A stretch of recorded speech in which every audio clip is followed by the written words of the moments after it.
오늘은 2022년 5월 22일 부활절 여섯째 주일입니다. 이 시간 하나님 앞에 신령과 진리로 감사 예배를 드리겠습니다.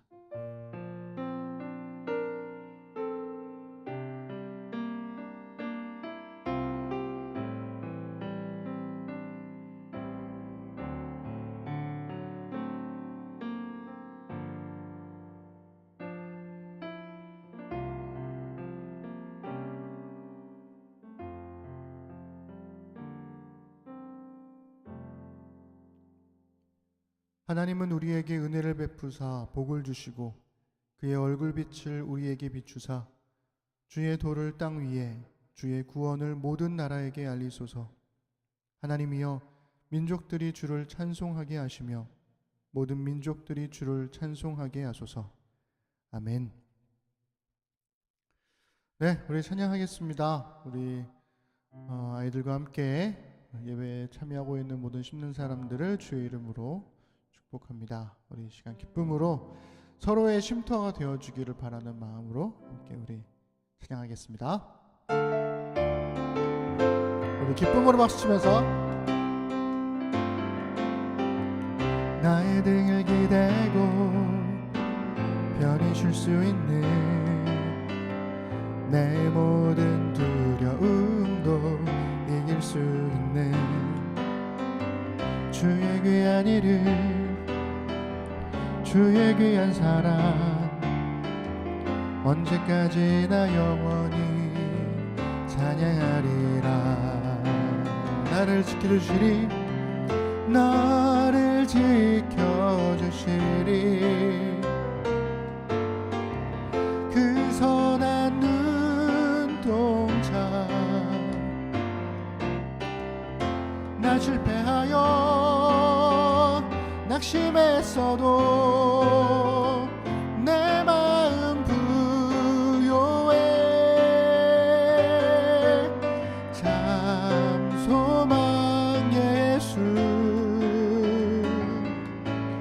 참 기쁨 예수, 진실한 사랑으로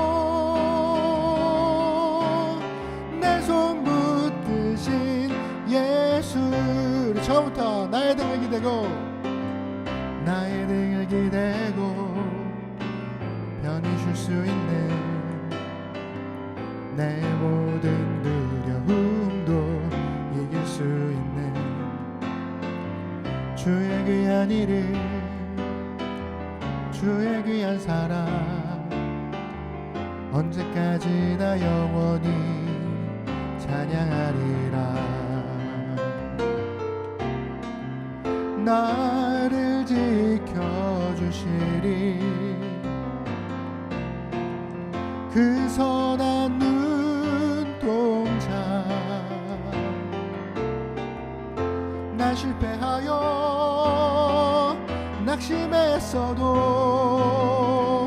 내 마음 부요해. 참 소망 예수, 참 기쁨 예수,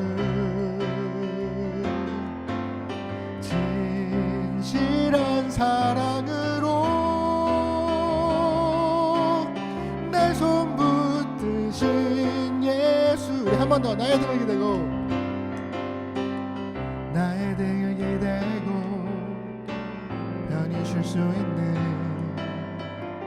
내 모든 두려움도 이길 수 있는 우리 쉼터가 되시는 주님께 주의 귀한 이름, 주의 귀한 사랑,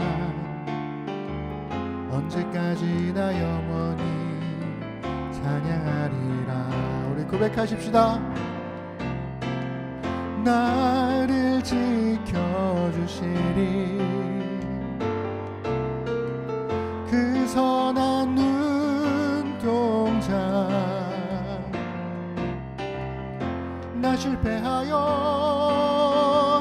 낙심했어도 내 마음 부요해.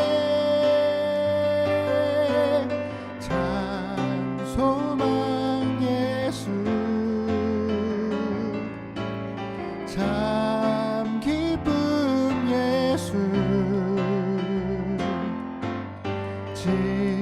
진실한 사랑으로 내 손 붙드신 예수 참 소망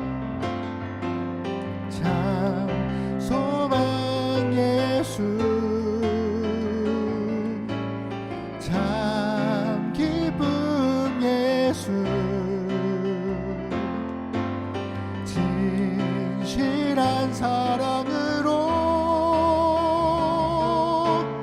내 손 붙드신 예수 너 결코 용기 잃지 말라고 너 결코 용기 잃지 말아라 주가 너와 함께 하시리니 우리 나에게 서로에게 너 결코 용기 잃지 말아라 주가 너와 함께 하시리라 한 번 더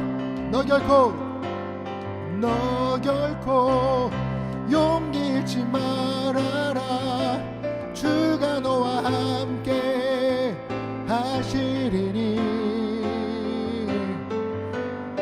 너 결코 용기 잃지 말아라 주가 너와 함께 하시리라 너는 결코 작지 않도다 너를 위해 이루신 주님의 능력을 보라 너는 이제 약하지 않도다 내 안에 계신 주님이 세상보다 크시니 너 결코 용기 잃지 말아라 주가 너와 함께 하시리니 너 결코 용기 잃지 말아라 주가 너와 함께 하시리라 너는 결코 작지 않도다 너는 결코 작지 않도다 너를 위해 이루신 주님의 능력을 보라 너는 이제 약하지 않도다 내 안에 계신 주님이 세상보다 크시니 너 결코 용기 잃지 말아라 주가 너와 함께 하시리니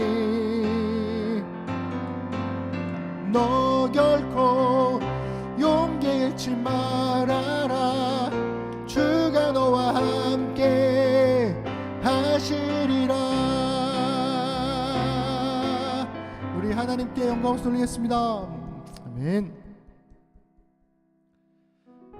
네 결코 용기 잃지 마시기를 부탁드리겠습니다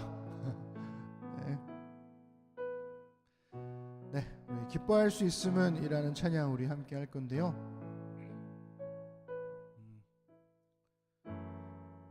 시간이 지나고 또 다시 일상이 급격하게 돌아오고 있지만 한번 익숙해진 우리의 마음들은 쉽게 이전의 루틴을 찾아가는 게 되게 버겁습니다.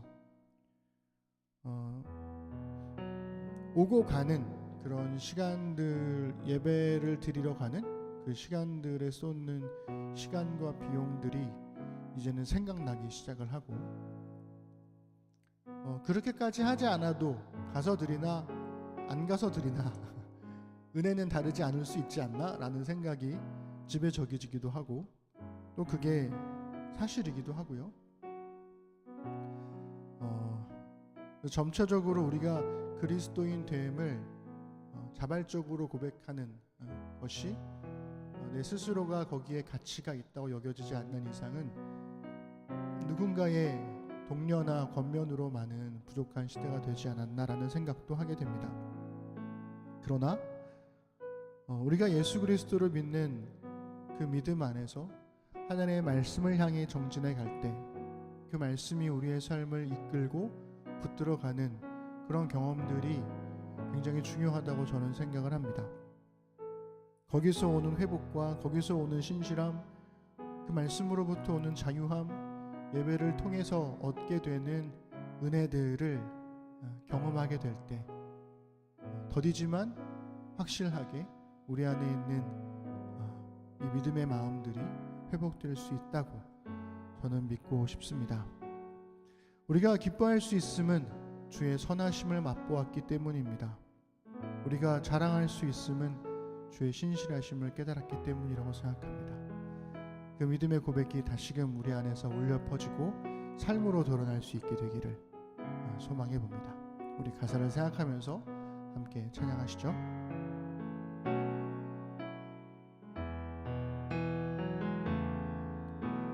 기뻐할 수 있음은 주의 선하심 맛봄이라.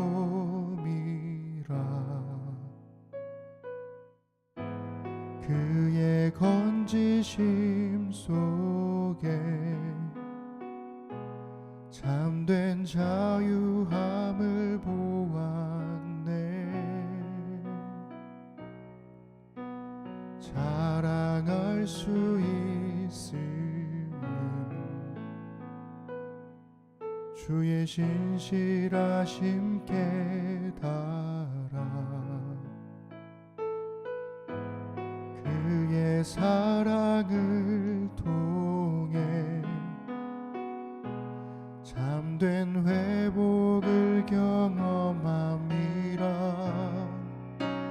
내 영혼이 주님을 따르며 순종하며 주 경외할 때 주의 나라 영광 보여주시니 달려갈 힘을 얻네. 존귀하신 주님을 섬기며 겸손하게 주발할 때 주의 성령 날 자유케 하시니 그 이름 송축해. 기뻐할 수 있음은 기뻐할 수 있음은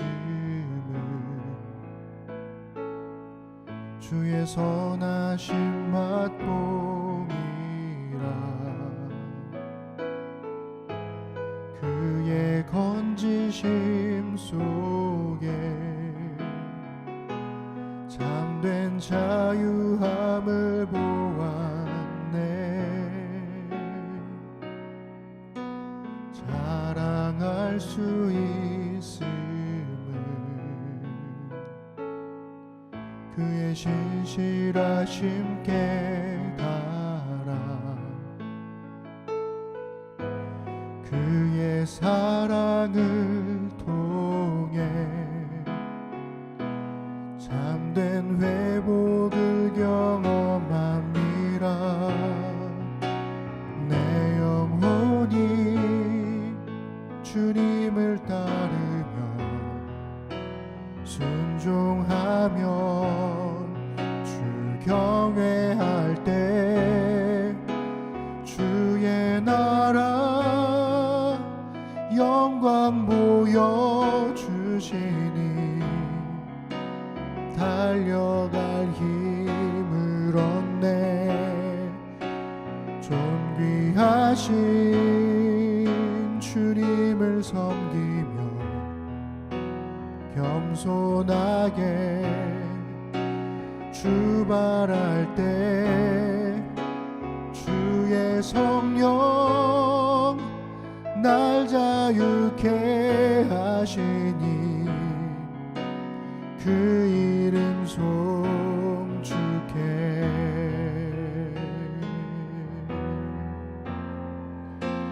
내 영혼이 주님을 따르며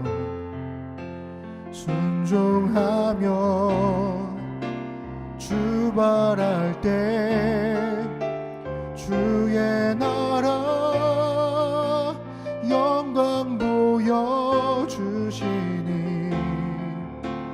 달려갈 힘을 얻네. 존귀하신 주님을 섬기며 겸손하게 출발할 때 주의 성령 날 자유케 하시니 그 이름 송축해.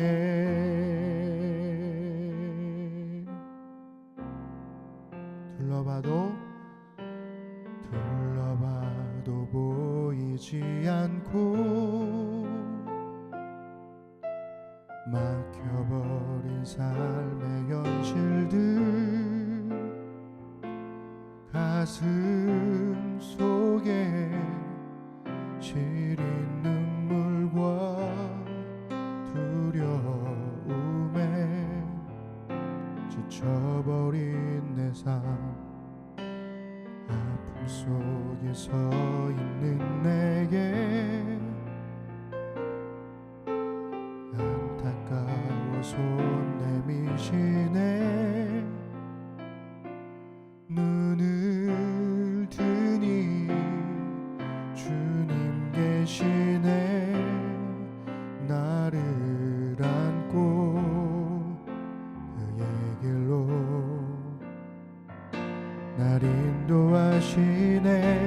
지금 이 자리에서 주를 바라보며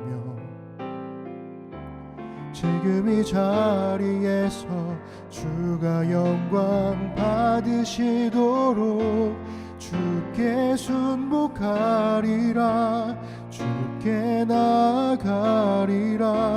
지금 이 자리에서 살아내리라. 둘러봐도 보이지 않고 막혀버린 삶의 현실들 가슴 속에 시린 눈물과 두려움에 지쳐버린 내 삶 아픔 속에 서 있는 내게 안타까워 손 내미시네. 눈을 드니 주님 계시네. 나를 안고 그의 길로 날 인도하시네. 지금 이 자리에서 주를 바라보며 지금 이 자리에서 주가 영광 받으시도록 주께 순복하리라. 주께 나아가리라. 지금 이 자리에서 살아내리라. 지금 이 자리에서 주를 바라보며 지금 이 자리에서 주가 영광 받으시도록 주께 순복하리라. 주께 나아가리라. 지금 이 자리에서 살아내리라. 우리 함께 드리는 기도하겠습니다. 세상을 향했던 우리의 시선이 예배를 통해 다시 주님께로 향하도록 하나님의 풍성한 은혜와 돌봄을 기뻐함으로 주께 영광이 되도록 기도하십시다. 여야와 남녀, 노사와 지역 등의 수많은 사회적 갈등에 대화와 타협으로 상생하는 길을 찾아가는 정부와 나라 될 수 있도록 기도합시다. 6월 1일에 있을 전국 동시지방 선거에 관심과 기도로 동참하는 그리스도인이 될 수 있도록 기도합시다. 또 길어지는 전쟁에 고통받는 사람들을 긍휼히 여기시고 평화를 이루기 위한 각국의 노력과 기도가 계속될 수 있도록 기도합시다.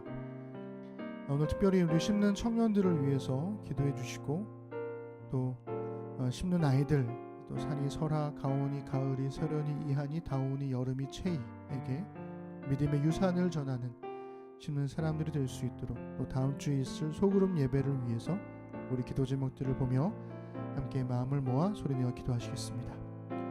전능하신 아버지 하나님, 오늘도 하나님 앞에 우리가 섰습니다. 세상을 향해 있던 우리의 수많은 시선들, 그런 우리의 눈들이 다시금 주님께로 돌이키고 주님께로 향하도록 주님 우리를 붙들어 주시고, 우리의 눈이 아버지의 시선과 마주칠 때 나의 존재와 나의 가치와 나의 삶의 현실들을 깨닫게 하시며, 바로 이 지금 이 자리에서 다시금 하나님을 향하도록 주님 우리를 붙들어 주옵소서. 주님과 마주친 우리의 시선을 통해 우리가 하나님의 자녀됨을 회복하도록 도와주시고, 하나님의 말씀에 대한 기대가 말씀의 열매를 통한 결실로 우리에게 맺혀질 수 있도록 주님 인도하여 주옵소서. 하나님, 이 우리 안에 수많은 사회적인 갈등들이 있습니다.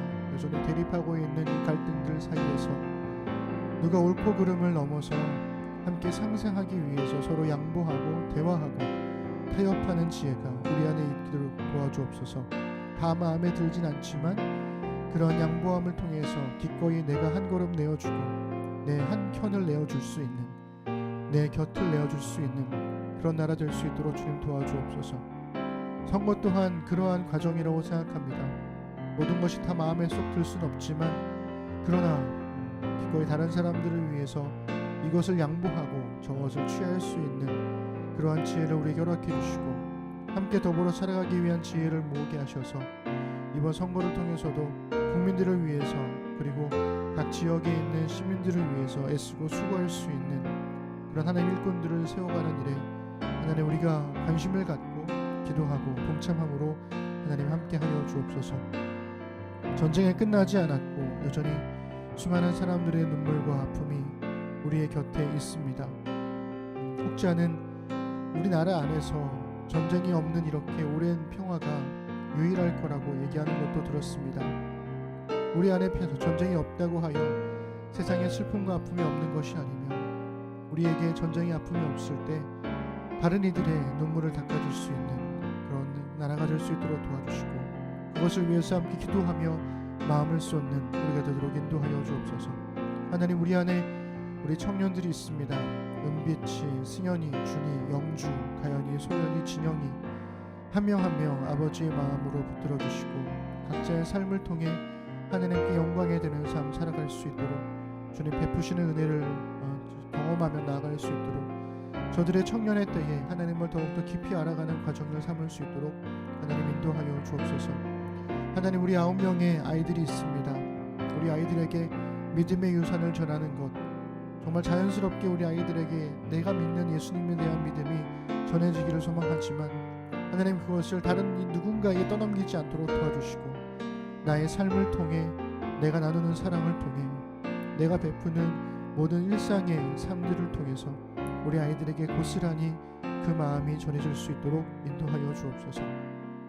하나님, 다음 주는 우리 소그룹 예배가 있습니다. 오랜만에 만나는 우리 교우들을 통해서 서로에게 깊은 교제를 누리게 하시고, 하나님 못다 했던 이야기, 그리고 함께 나누고자 했던 마음들을 잘 나누게 하셔서 그러한 만남들을 통해 하나님의 은혜가, 하나님의 함께 하심이, 하나님의 돌봄이 전해질 수 있도록 주님 인도하여 주옵소서.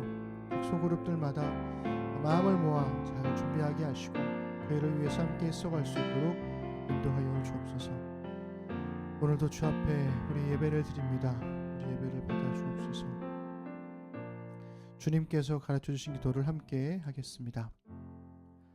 하늘에 계신 우리 아버지, 아버지의 이름을 거룩하게 하시며 아버지의 나라가 오게 하시며 아버지의 뜻이 하늘에서와 같이 땅에서도 이루어지게 하소서. 오늘 우리에게 일용할 양식을 주시고 우리가 우리에게 잘못한 사람을 용서하여 준 것 같이 우리 죄를 용서하여 주시고 우리를 시험에 빠지지 않게 하시고 악에서 구하소서. 나라와 권능과 영광이 영원히 아버지의 것입니다. 아멘. 네, 반갑습니다. 우리 심는 사람들 소식 전하겠습니다. 우리 온앤오프 예배를 계속 드리고 있습니다. 현장에서 그리고 각 가정에서 대면과 비대면으로 예배를 드리고 있습니다. 함께 예배의 자리에 서 주시기를 바랍니다. 혹 부득이한 사정으로 예배를 드리지 못하게 되신다면 나중에라도 영상이 올라가니까요.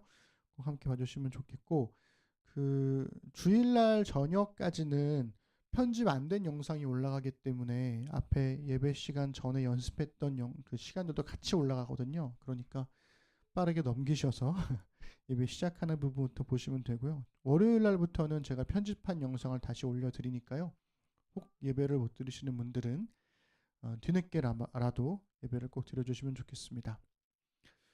다음 주일은 저의 두 번째 안식 주간이어서 2022년 첫 번째 소그룹 모임이자 또 첫 번째 소그룹 대면 예배로 드릴 예정입니다. 부득이한 상황이면 비대면으로 드릴 수도 있겠지만 오랜만이니까 가급적 대면으로 모여주시면 좋을 것 같고요. 소그룹별로 시간과 장소를 정해주셔서 배포될 제가 예배 가이드를 전해드릴 건데요. 소그룹 안에서 예배를 우리는 별도로 예배를 드리겠다 하셔도 좋습니다. 다양한 계획들을 가지고 계셔도 좋고 정말 간략하게 예배 드리셔도 좋고요. 어쨌든 모이는 게 제일 중요하니까요. 단 예배의 형식을 최소한은 가지고 가셨으면 좋겠다라는 거고, 네, 그런 계획을 세우기가 어렵거나 혹은 다른 계획이 없으신 분들은 제가 올려드릴 예배 가이드를 따라서 예배를 드려주시면 되겠습니다. 제가 주중에 아마 오늘 저녁 안에 예배 가이드를 단톡방에 올려놓을 테니까요. 그걸 가지고 활용하셔도 좋고, 다시 한번 강조드리지만 예배 가이드는 최소한의 가이드니까 그걸 활용하시던가 아니면 소그룹별로 다른 계획을 하시던가 뭐 상관없습니다. 다만 제가 걱정스러운 건 이게 항상 소그룹 모임을 하려고 하면 누가 이제 딱 주도해서 이렇게 하는 사람들이 없으면 다들 주저하시잖아요. 그래서 단톡방이 있는지 없는지도 아직 모르겠는데 누가 먼저 할 것도 없이 서로 마음을 모아주셔서 함께 예배 드려주시기를 부탁드리겠습니다. 네, 성경 나눔이 잘 진행되고 있고요. 이번 주에는 네 번째로 이제 2번 남았는데요. 네 번째 성경 나눔을 하게 됩니다. 창세기 25장 7절부터 34절 그리고 27장을 읽어오시고 네 번째 파트인 허기와 탐식 이 부분을 읽어오시면 되겠습니다. 25일 수요일 10시 반에 줌으로 만나도록 하겠습니다. 네, 한 주간 우리 다온이, 가을이, 여름이도 코로나에 확진이 되었다는 얘기를 월요일 날 제가 듣게 됐는데, 그래서 격리 중이었을 거고 이제 내일까지인가요? 아마 격리가 있을 건데 건강하게 회복되어서 다시 일상을 살아가도록 기도해 주시길 바라겠습니다. 다행히 큰 그런 증상은 없어서 감사하게 생각하는데요. 혹이나 또 코로나에 걸리시거나 또 아프신 분들이 있으면 저한테 개인톡으로라도 연락을 주시면 뭐 기도는 할 수 있으니까 우리 서로 안에 좀 기도할 수 있는 것들을 좀 주셨으면 좋겠습니다. 건강하게 회복되시기를 부탁드립니다. 네, 우리 찬송가 582장 우리 함께 찬양하겠습니다.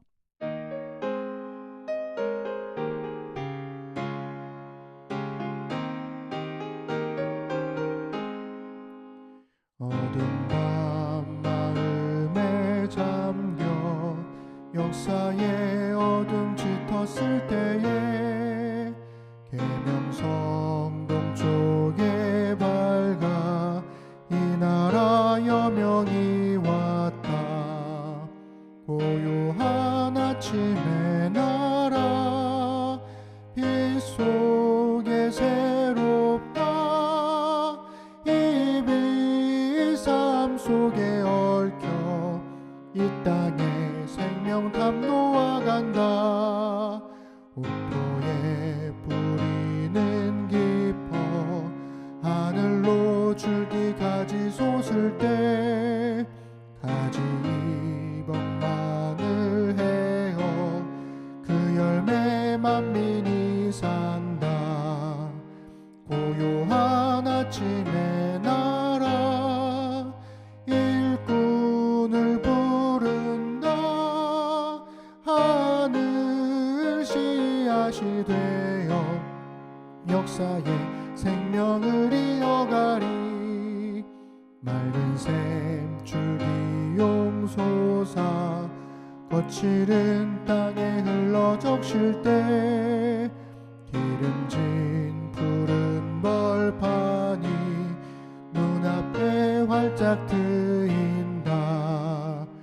고요한 아침의 나라 하늘새 땅아 길이 꺼지지 않는 인류의 횃불 되어 타거라. 아멘.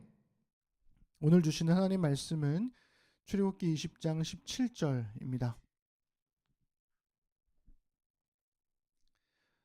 우리 함께 읽겠습니다. 시작. 내 이웃의 집을 탐내지 말라. 내 이웃의 아내나 그의 남종이나 그의 여종이나 그의 소나 그의 낙이나 무릇 내 이웃의 소유를 탐내지 말라.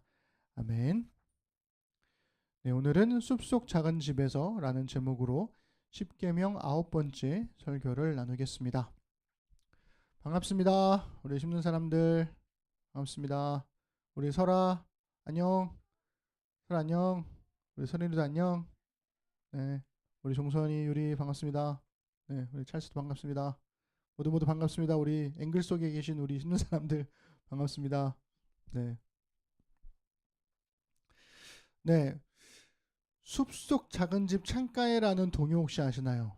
설아 알아? 숲속 작은 집 창가에 이거 알아? 몰라? 몰라? 숲속 작은 집 창가에 작은 아이가 섰는데 토끼 한 마리가 뛰어와 문 두드리며 하는 말.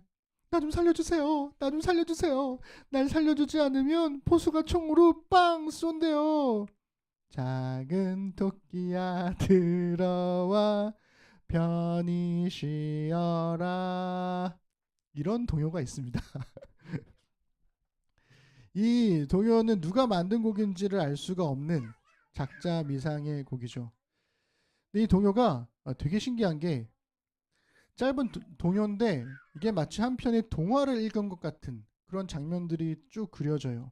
게다가 중간에 나레이션까지 있는 걸 보면 아마 세상에서 가장 짧은 뮤지컬이 아닐까 그런 생각도 들죠. 근데 모든 고전들이 그렇듯이 이 동요도 역시 짧은 이야기지만 많은 생각을 하게 해줍니다. 숲속 작은 집 창가에 선 아이가 토끼를 집에 들어오게 했죠. 우리는 당연히 이 아이가 포수에게 거짓말을 했을 거라고 생각을 합니다. 그러니까 토끼를 숨겨주고 포수한테는 못 봤다고 얘기했을 거라는 거죠. 그런데 가사에 보면 직접적인 언급이 없어요. 가사에서는 그저 토끼에게 집에 들어와서 편히 쉬라고 얘기했을 뿐인 거죠. 그 다음에 어떻게 됐는지는 전적으로 우리의 몫이라는 겁니다. 자, 아이가 어떻게 했을까? 첫 번째 이제 상상을 할 수가 있죠. 아이가 당연히 포수에게 거짓말을 했을 거라고 생각할 수 있습니다.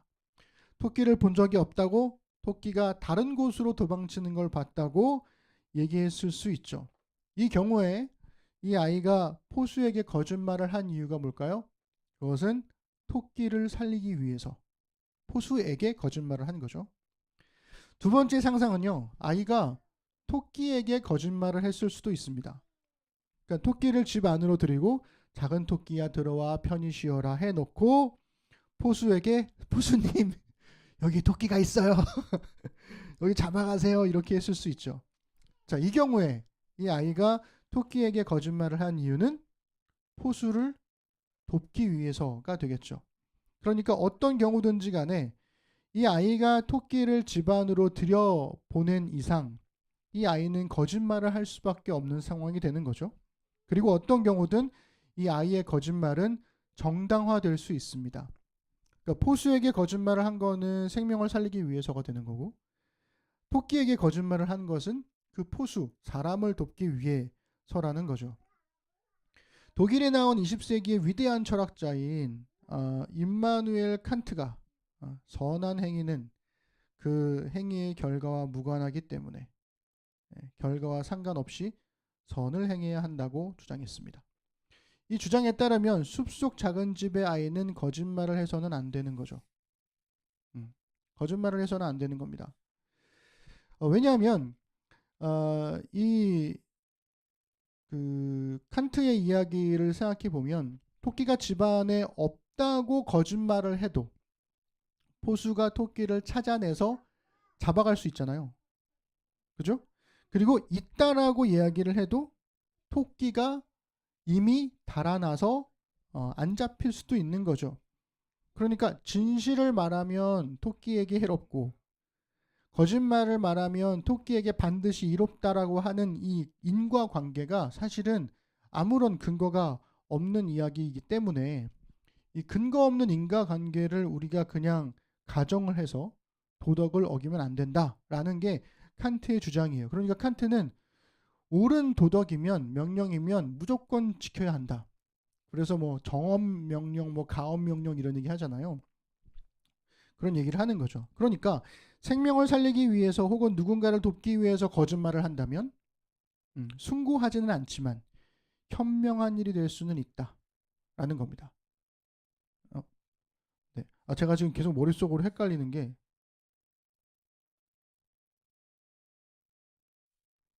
제가 지금 말씀을 잘못 쓴 것 같은데요. 출애굽기 16장이어야 되는데 17장을 썼네요. 다음 주 걸 제가 썼네요. 설교 처음에 읽을 때. 그죠? 죄송해요. 어쨌든 각설하고 제가 왜 그랬을까요? 네. 하여튼 그래서 생명을 살리기 위해서 누군가를 돕기 위해서 거짓말을 한다면 숭고하지는 않지만 현명한 일이 될 수는 있죠. 반대로 어떤 경우에도 거짓말을 하지 않는다면 현명하지는 않지만 숭고한 일이 될 수는 있다라는 겁니다. 그래서 우리가 선택할 수 있다는 거예요. 현명하지는 않지만 숭고할 수 있는 것과 숭고하지는 않지만 현명할 수 있는 것, 이 둘 사이에서 어떤 것을 어떤 쪽을 선택할 것인가를 우리가 물을 수가 있는 거죠. 모든 사람은 거짓말을 합니다.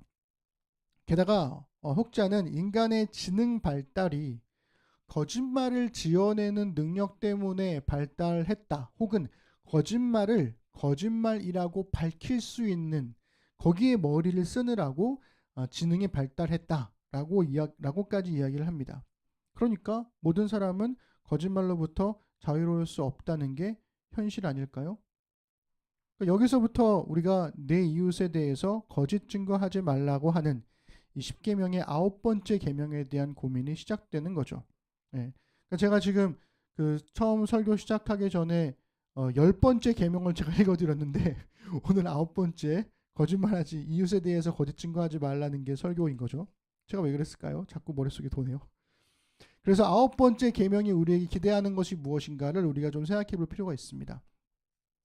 이 9번째 계명에서 증언하다라는 뜻의 이 히브리어 아나라는 말이 보통 대답하다라는 의미를 갖거든요. 근데 여기에 전치사 배가 붙으면 재판장에서 증언하다라고 하는 뜻이 됩니다.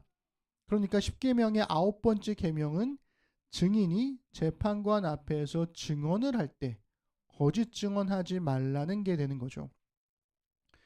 그래서 고대 이스라엘에서 모든 사람과 사람 사이의 다툼과 분쟁을 처리하는 곳은 성문과 성소였어요. 그 넓은 공간에서 모든 사건이 지극히 개인적인 상황에서 벌어지기 때문에 누군가가 고발을 하면 그 고발하는 사람은 목격자가 되는 거죠. 실제로 그 사건을 본 사람들. 예를 들면 누군가 물건을 훔치는 것을 봤어요. 그러면 그 본 사람이 그 목격자가 그 도둑을 고발하게 되는 겁니다. 그런데 만약에 어떤 사람이 훔치지도 않았는데도 내가 저 사람이 물건 훔치는 것을 봤어 라고 고발한다면 어떻게 될까요? 여러분 증명하기 제일 어려운 게 뭐냐면 하지 않은 일을 하지 않았다고 증명하는 게 가장 어렵습니다. 안 했는 거를 어떻게 증명을 하지? 근데 누명을 썼어.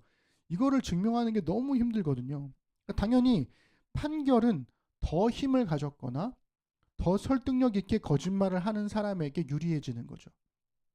그래서 모든 분쟁에는 옳고 그름을 판단해 줄 수 있는 고발자 이외의 증인, 다른 누군가 제2, 제3의 증인이 되게 중요했어요. 그래서 어떤 증언을 했느냐에 따라서 이 피고인, 죄를 지었다고 고발당한 이 사람의 삶과 죽음이 결정되었기 때문입니다. 그래서 성경에서는 특별히 사형을 선고하는 재판일 때는 두세 사람의 증인이 있어야 한다, 이렇게 이야기를 해요. 우리 신명기 17장 6절 우리 읽어보겠습니다. 죽일 자를 두 사람이나 세 사람의 증언으로 죽일 것이요 한 사람의 증언으로는 죽이지 말 것이며. 아멘. 그런데 만약에 그러면 거짓 증인을 한 게 밝혀지게 되면 어떻게 될까요? 그러면 이 거짓말한, 거짓 증언을 한 사람이 사형 선고를, 죽임을 당해야 했어요. 굉장히 증언에 대한 중요성을 알 수 있는 대목이 되는 거죠. 신명기 19장 18절 19절 읽어보겠습니다. 재판장은 자세히 조사하여 그 증인이 거짓 증거하여 그 형제를 거짓으로 모함한 것이 판명되면 그가 그의 형제에게 행하려고 꾀한 그대로 그에게 행하여 너희 중에 악을 제하라. 아멘. 그러니까 이 고대 사회에서는 과학수사 같은 개념이 없었기 때문에 이 증인의 증언이 절대적으로 중요했다는 거죠. 그래서 이스라엘뿐만 아니라 이 고대의 함무라비 법전에서도 증언은 굉장히 중요하게 여겨졌습니다. 그리고 처벌도 굉장히 엄중했죠. 왜냐하면 한 사람의 거짓 증언 때문에 그 한 사회가 혼란에 빠질 수 있었기 때문에 그래요. 그래서 거짓 증언 금지, 거짓말하지 말라는 계명은 사회의 안녕과 질서를 위해서, 그리고 사람의 생명을 살리기 위해서 꼭 필요한 법이라는 겁니다. 그런데 이스라엘에서는요, 그거 말고 또 다른 이유가 존재했어요. 거짓말하지 말라는 게 왜 중요한지에 대해서 이야기를 하고 있는 거죠. 그래서 구약학자인 월터 브루그만이라는 분이 이 출애굽기와 신명기에 있는 이 거짓에 사용된 단어의 차이를 통해서 이 9번째 계명의 의미를 설명하는데요. 출애굽기에서는 사케르라는 단어가 사용돼서 법정에서의 거짓 증언을 뜻하는 거라고 얘기를 했어요. 그런데 신명기에서는 사우라고 하는 단어가 사용돼서 왜곡되다, 거짓 설명하다, 삐뚤어지다, 이런 의미로 진실을 왜곡하는 것으로 사용되었다는 겁니다. 그러니까 이 9번째 계명은 사회 안정을 위한 법정에서의 거짓 증언이기도 하지만 그것을 넘어서서 진실하신 하나님의 백성이기 때문에, 진실한 백성이기 때문에 너도 진실하게 말해야 한다라는 것을 요구한다라는 거죠. 레위기 19장 16절 읽어보겠습니다.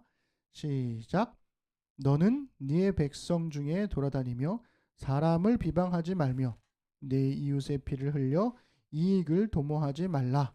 나는 여호와이니라. 아멘.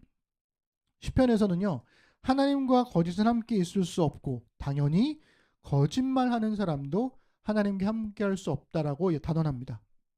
시편 101편 7절입니다. 거짓을 행하는 자는 내 집안에 거주하지 못하며 거짓말하는 자는 내 목전에 서지 못하리로다. 아멘. 자, 그렇다면 진실을 말한다는 게 뭘까요?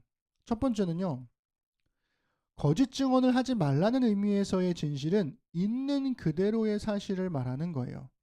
있는 그대로 말하는 거. 그런데 여러분, 사실을 말하는 것과 진실을 말하는 게 항상 같은 것은 아닙니다.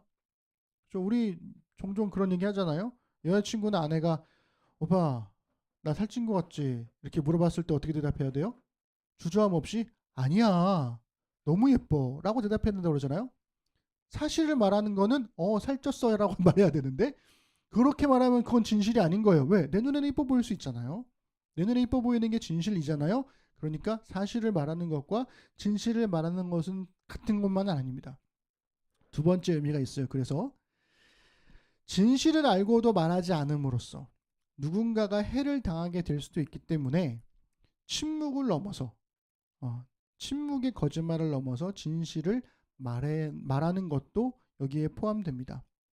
그러니까 내가 말을 하지 않음으로써 거짓말에 동참하는 것조차도 하지 않아야 된다는 거죠. 레위기 5장 1절 우리 한번 볼까요? 만일 누구든지 저주하는 소리를 듣고서도 증인이 되어 그가 본 것이나 알고 있는 것을 알리지 아니하면 그는 자기의 죄를 져야 할 것이요 그 허물이 그에게로 돌아갈 것이며. 아멘. 본 것이나 알고 있는 것을 말하지 않아도 누군가는 그것 때문에 고통을 당할 수 있으니까 말해야 한다는 겁니다. 올해가 5.18 광주 민주화운동 42주년이었습니다. 아마 그 영상으로 예배 드리시는 분들은 자료 화면에 나갈 건데요. 신군부의 독재를 막기 위해서 거리로 나온 광주 시민들을 이 계엄군이 무차별로 사격을 해서 쓰러졌죠. 당시 정부는 북한의 사주에 의한 폭동이라고 언론을 통제했습니다. 그리고 이 정부의 언론 통제로 인해서 광주를 제외한 다른 지역의 사람들은 광주에서 벌어진 일들을 거의 알 수가 없었습니다. 훗날 이게 언제 알려지게 되냐면 60%의 시청률을 찍으면서 전 국민적인 관심을 받았던 이 모래시계라는 드라마의 배경이 되는 게 이 5.18 광주 민주화 운동이었다는 거예요. 그때서야 알게 되었다는 거죠. 인터넷을 기반으로 한 정보 공유 사회를 살아가는 우리로서는 되게 먼 이야기처럼 들리잖아요. 지금은 뭐 어디에서 무슨 일이 일어난 거 바로바로 다 알 수 있으니까요. 근데 그때는 그랬고, 지금 이제 그 광주에 가면 박물관으로 이제 잘 보존해 놓은 곳이 있는데요. 옛 전남도청 맞은편에 있는 이 전일빌딩이라는 곳이 있습니다. 거기 9층과 10층에는 당시 계엄군이 발포한 총탄의 흔적들이 막 남아 있어요. 거기에 245개의 탄흔들이 남겨져 있다고 그러는데, 그것을 이제 그 연구하는 사람들이 감안해 보니까 이 탄흔이 박혔을 때에 남은 흔적들의 방향을 통해서 어느 위치에서 이 총알들이 발사되었는지를 가늠할 수 있는 거죠. 밑에서 쏜 총들이 아니라는 거예요. 그래서 이 탄흔들이 당시 헬기 사격이 있었다는 중요한 증거가 되고 있지만, 이거를 확증할 수 있을 만한 증인이나 이런 것들이 밝혀지지 않고 있습니다.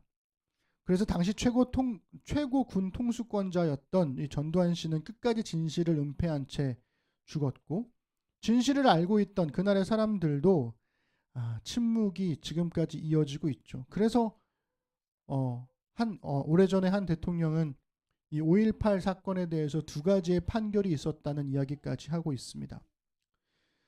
제가 요즘에 되게 흥미롭게 보는 기사 중에 하나가요. 정권이 바뀌니까 세월호 사건을 조롱하며 비판했던 사람들의 목소리가 언론을 통해서 스멀스멀 다시 기어 나오기 시작했습니다. 2014년 4월 16일 세월호가 침몰한 이후에 끝내 5명의 시신을 수습하지 못했어요. 그리고 2018년 10월 19일에 현장 수습본부의 수색이 종료되었습니다.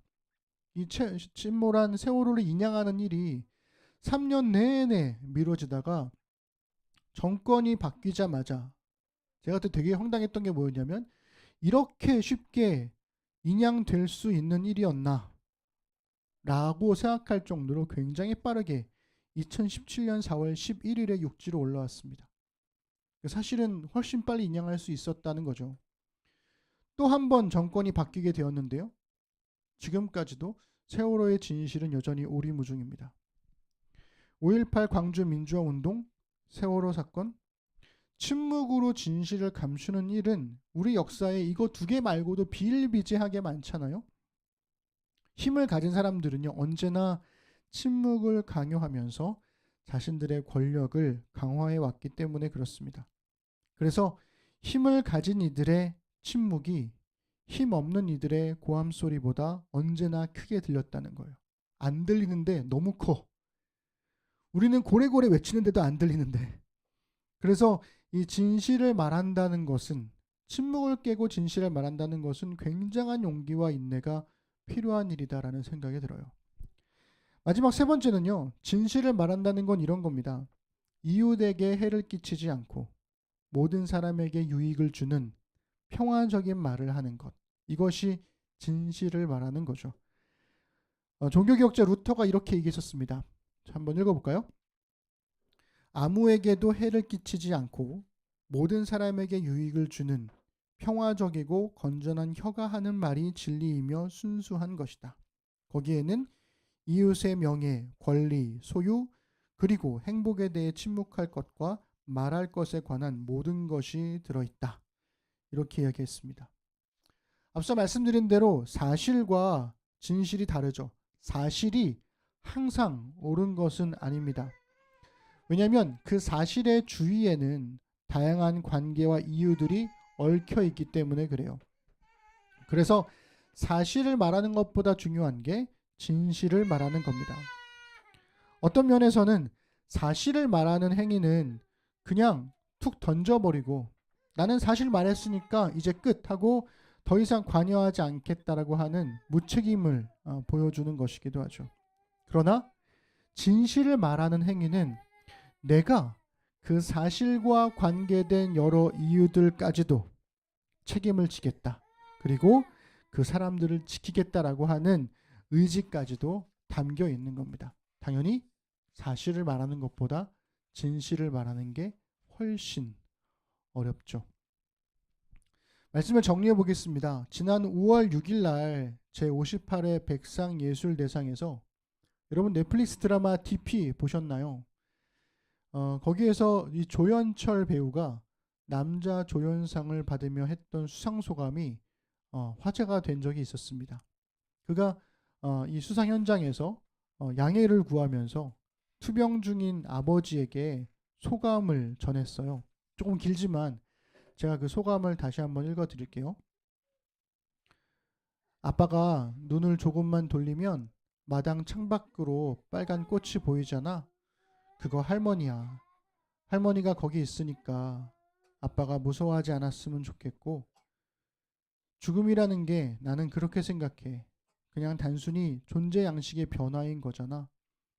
작년 한 해 동안 첫 장편 영화였던 너와 나라는 작품을 찍으면서 나는 분명히 세월호 아이들이 여기 있다는 것을 느낄 수 있었어. 그리고 그 영화를 준비하는 6년이라는 시간 동안 나에게 아주 중요했던 이름들, 박길래 선생님, 김용균 군, 변희수 하사, 이경택 군, 세월호의 아이들. 나는 이들이 분명히 죽은 뒤에도 여기 있다고 믿어. 그러니까 아빠, 무서워하지 말고 마지막 시간 아름답게 잘 보냈으면 좋겠습니다. 사랑합니다. 이렇게 이야기를 했죠.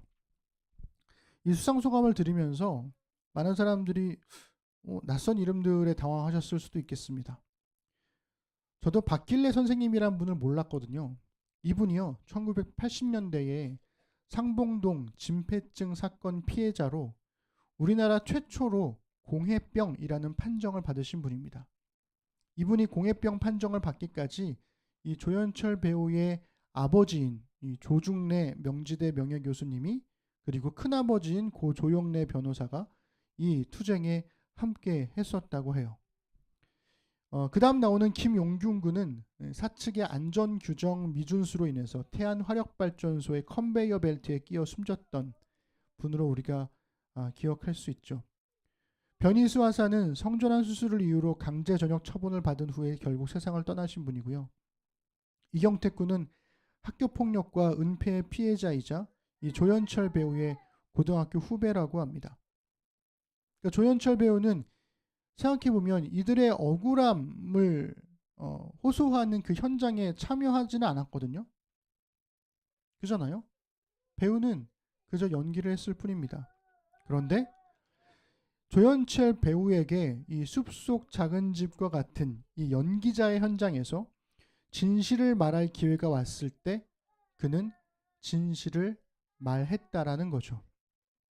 여기 보시면 사실과 진실이 다르게 기록되는 것을 알 수 있습니다. 빨간 꽃이 할머니라는 그의 말은 사실은 아니죠. 그렇지 않아요? 빨간 꽃이 어떻게 할머니입니까? 그런데 조연철 배우는 그렇게 믿고 있고 그것을 진실로 받아들이고 있습니다. 사람들이 죽은 뒤에도 여기 있다고 믿는다는 말 역시 객관적인 사실은 아니죠. 더더군다나 그리스도인들에게는 적합하지 않은 표현이기도 합니다. 죽으면 하나님 나라에 가니까요. 하지만 그의 말이 진실이 되어서 그의 아버지에게, 그리고 그 시상식 현장의 내빈들에게, 그리고 시청자들에게는 깊은 울림을 주었다는 겁니다. 그의 말이 울림을 주었던 이유가 뭘까요? 지금 여기에 살아있는 사람들에게 우리 사회의 약자들, 고통받고 있는 사람들의 그 아픔들을 그는 기억했고 기억하자고 이야기하고 있기 때문이 아닐까 싶어요. 그래서 이 조연출 배우의 수상소감은 있는 그대로의 사실을 넘어선 진실이고 침묵을 넘어선 진실이고 모든 사람에게 유익을 주는 진실이 되는 겁니다. 여러분, 우리 다시 처음으로 돌아가서 여러분이 만약 이 숲속 작은 집에 있다면 어떻게 하시겠습니까? 거짓말을 하심으로써 숭고하지는 않지만 현명해지시겠습니까? 아니면 어떤 경우에도 거짓말을 하지 않음으로써 현명하지는 않지만 숭고해지시겠습니까? 비록 칸트는 결과와 상관없이 무조건 선을 행해야 한다 라고 주장했지만 이 칸트와 같은 독일에서 가장 인기 있는 동화 작가로 알려진 유타 바우어라는 분이 숲속 작은 집 창가에라는 이 동요를 모티브로 한 동화책을 썼는데요. 그 책 안에서 제3의 길을 제안해요. 제가 다음 달에 우리 심는 아이들한테 이 책을 선물해 줄 거거든요. 유타 바우어가 쓴 책을. 그 유타 바우어가 쓴 숲속 작은 집 창가에라는 동화는요. 소년이 나오지 않습니다. 여러 동물들이 나와요. 일단 숲속 작은 집에 사는 주인공은 노루예요. 숲속 작은 집에 사는 노루가 사냥꾼한테 쫓기는 토끼를 반갑게 맞아들여요. 그리고 덜덜덜 떨고 있는 토끼의 손을 잡아줍니다. 그렇게 한 계절이 지나요.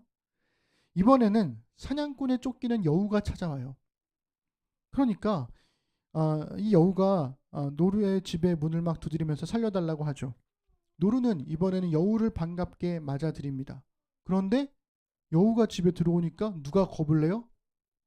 토끼가 두려워요. 그래서 노루가 이번에는 토끼와 여우의 손을 잡게 하고 자기도 함께 손을 잡아요. 그렇게 또 한 번 시간이 흘렀습니다. 이번에는 마침내 사냥꾼이 이 노루의 집 문을 두드려요. 왜 두드렸을까요? 올라와도 돼. 올라와. 왜? 올라와. 왜? 괜찮아. 네. 네. 네, 어디까지 했죠? 네. 사냥꾼이 문을 막 두드려요. 왜 두드렸냐면 너무너무 배가 고프니까 살려달라고요. 왜 배가 고플까요? 토끼도 놓쳤죠. 여우도 놓쳤죠. 해가 지날수록 계속 놓치니까 이 사냥꾼도 배가 고픈 거죠. 그래서 노루가 사냥꾼을 반갑게 집 안으로 맞아들입니다. 누가 떨까요? 토끼와 여우가 벌벌벌 떨어요. 노루가 토끼와 여우와 사냥꾼 아저씨의 손을 서로 잡게 해주고 함께 손을 잡게 해주는 이야기로 끝이 납니다. 제3의 길이 있지 않을까.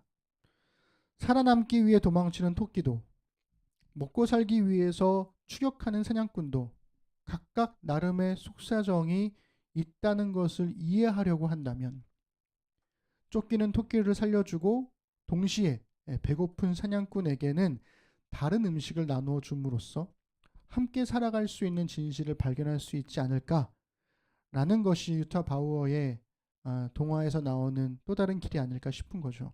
그래서 진실을 말한다는 것은 어느 한쪽 편을 드는 게 아니라 모두가 함께 살아가기 위한 지혜를 모으는 것이라고 이 유타 바우어가 말하고 싶었던 게 아닐까 싶어요. 저는 사회활동을 위해서 목소리를 드높일 만한 용기가 없는 사람이기도 합니다. 예전에 제가 처음으로 시위대에 나가본 게 그 세월호 사건 때 그때 나가본 게 전부였고 뭐 그 다른 여타의 어떤 활동들이나 운동을 위해서 제가 이렇게 머리에 띠띠고 이렇게 외쳐본 적은 없는 사람이기도 하죠. 그리고 저뿐만 아니라 우리 모두는 그렇게 광장에 나가는 사람들이 아니라 각자의 숲속 작은 집에서 살고 있습니다. 우리는 광장에서 진실을 외치라는 요구를 받기보다는 각자의 숲속 작은 집에서 진실을 말하라는 요구를 받죠. 제가 여러분들에게 여러분 그러니까 광장에 나가서 약자들을 위해서 목청껏 소리를 외치십시오 라고 이야기하는 게 아니라 중요한 건 이겁니다. 우리에게 진실을 말해야 하는 순간이 올 때 누군가가 나의 숲속 작은 집으로 찾아왔을 때 그때 진실을 말하는 용기가 우리에게 있어야 하지 않을까요? 광장에 나가지는 못할지언정 나의 작은 집에서 진실을 말하라는 요구에 반응할 수 있어야 하지 않을까요? 숲속 작은 집으로 찾아온 선택의 순간에 사실을 넘어선 진실을, 침묵의 거짓을 깨는 진실을, 그리고 그래서 모두에게 유익이 되는 진실을 말할 수 있는, 그때 그 순간에 진실을 말할 수 있는 우리 심는 사람들이 되어주시기를 주님의 이름으로 부탁드리겠습니다. 기도하겠습니다. 하나님, 하나님의 백성은 거짓과 함께 할 수 없는 사람들이기에 하나님을 닮아서 진실을 말하는 사람들입니다. 그 진실은 사실과 달라서 사실을 넘어선 진실을 말하는 것이고 침묵의 거짓을 깨는 진실을 말하는 것이고 그래서 모두에게 유익이 되는 진실을 말하는 것입니다. 주님, 우리에게 그러한 용기를 주시고 광장에 나가지는 못할지언정 우리 삶의 현실에서 진실을 말할 줄 아는 용기를 허락하여 주옵소서. 감사드립니다. 예수님의 이름으로 기도드립니다. 아멘. 우리 일상으로의 기도하겠습니다. 설교를 듣고 각자에게 해준 하나님 말씀을 자신의 말로 바꾸어서 일상으로의 기도로 적어보십시다.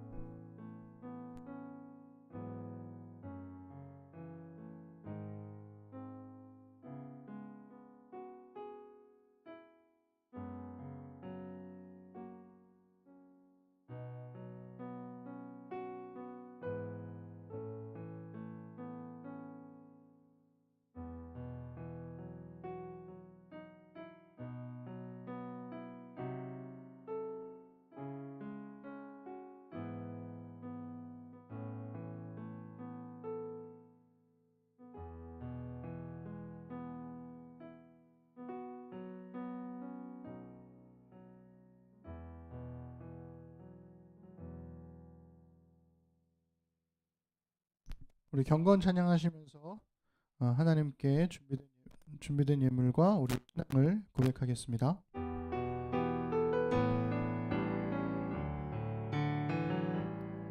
전국의 소망 품은 당신은 그의 편 바로 당신은 그의 편지로 이 땅에 보내신 주의 손과 발 작은 예수 주님 앞에서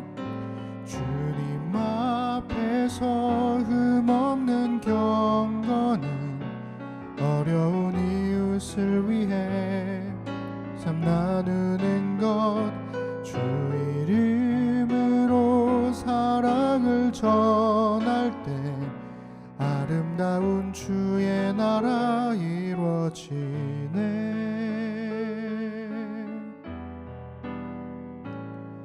우리의 손은 예수님의 손, 우리의 얼굴 바로 주님 얼굴, 우리의 소유 모두 주님의 것 이웃을 위해 맡기셨네. 우리 사도신경으로 신앙 고백 드리겠습니다. 나는 전능하신 아버지 하나님 천지의 창조주를 믿습니다. 나는 그의 유일하신 아들 우리 주 예수 그리스도를 믿습니다. 그는 성령으로 잉태되어 동정녀 마리아에게서 나시고 본디오 빌라도에게 고난을 받아 십자가에 못 박혀 죽으시고 장사된 지 사흘 만에 죽은 자 가운데서 다시 살아나셨으며 하늘에 오르시어 전능하신 아버지 하나님 우편에 앉아 계시다가 거기로부터 살아있는 자와 죽은 자를 심판하러 오십니다. 나는 성령을 믿으며 거룩한 공교회와 성도의 교제와 죄를 용서받는 것과 몸의 부활과 영생을 믿습니다. 아멘. 하나님 이 시간 주신 말씀을 따라 함께 살아갈 날들을 신실하게 살겠다는 의미로 헌금을 드리고 신앙을 고백했습니다. 말씀이 삶으로 배어나와 우리 삶의 자리에 은혜의 흔적이 남게 하소서. 모든 은혜의 하나님 곧 그리스도 안에서 너희를 부르사 자기의 영원한 영광에 들어가게 하시니가 잠깐 고난을 당한 너희를 친히 온전하게 하시며 굳건하게 하시며 강하게 하시며 털을 견고하게 하시리라. 권능이 셋에 무궁하도록 그에게 있을지어다. 아멘.